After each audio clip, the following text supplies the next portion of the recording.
లక్క శబదం చేసి వస్తుంది మన షర్మిలక్క నమ్మిన జనమును అమ్మల్లే చల్లగా చూస్తానంటుంది నాయకురాలై కదిలింది మన షర్మిలక్క విల్లు తానే బాణము తానే వింతెదిగింది విలువలతోనే అడిగేసిందా శత్రువులందరి గుండెలు వదిలేనే మాటల్లో నా పటునే ఉంది మాటిస్తే తప్పని గుణముంది ఆంధ్ర నేలకు అక్కయ్య అండా దండగా నిలిచింది. సోలోగా ఉంది కదా అని భయపడదండి, నేను ఒంటరిని కదా అని నాకెప్పుడు భయమయ్యలేదు. కోట్ల మంది తెలుగు ప్రజల గుండెల్లో వైఎస్ఆర్ గారు ఇంకా బ్రతికే ఉన్నారు. నేను చూడు చూడు తాను రాజన్న బిడ్డ చూస్తదంట తల్లి మన మంచి చెడ్డ జూలు విదిలించింది పులి బిడ్డ లెక్క శంఖం పూరించింది మన షర్మిలక్క రంగుల జెండా ఎగరేసే గుండెల నిండా ఇక సిద్ధం చేయరా గెలుపు పూతంట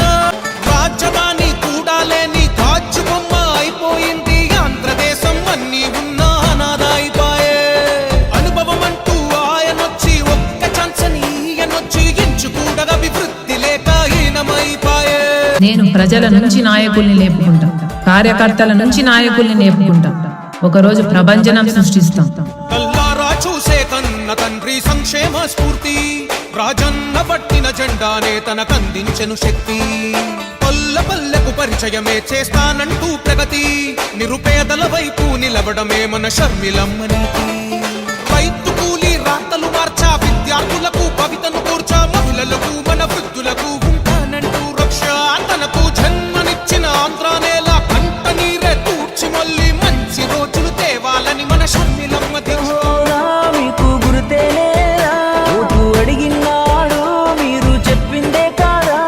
అడిగేవాడు లేదనేక ఇంత న్యాయం ఇక అందుకే కదిలింది పులి వెండుల సింహం చూడు తాను రాజన్న బిడ్డ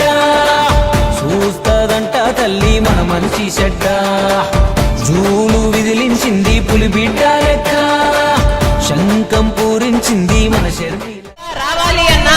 మనకు పోలవరం ప్రాజెక్టు పూర్తి కావాలి అన్నా, మనకు రాజధాని కావాలన్నా, మన రాష్ట్రం బాగుపడాలన్నా, మన వ్యవసాయం పండుగ కావాలన్నా, మన రైతులకు మళ్ళీ రుణమాఫీ జరగాలన్నా, మన బిడ్డలకు ఉద్యోగాలు రావాలన్నా, ఇవన్నీ ఒక కాంగ్రెస్ పార్టీకి మాత్రమే సాధ్యమవుతుంది అని నేను మనస్ఫూర్తిగా విశ్వసిస్తున్నా.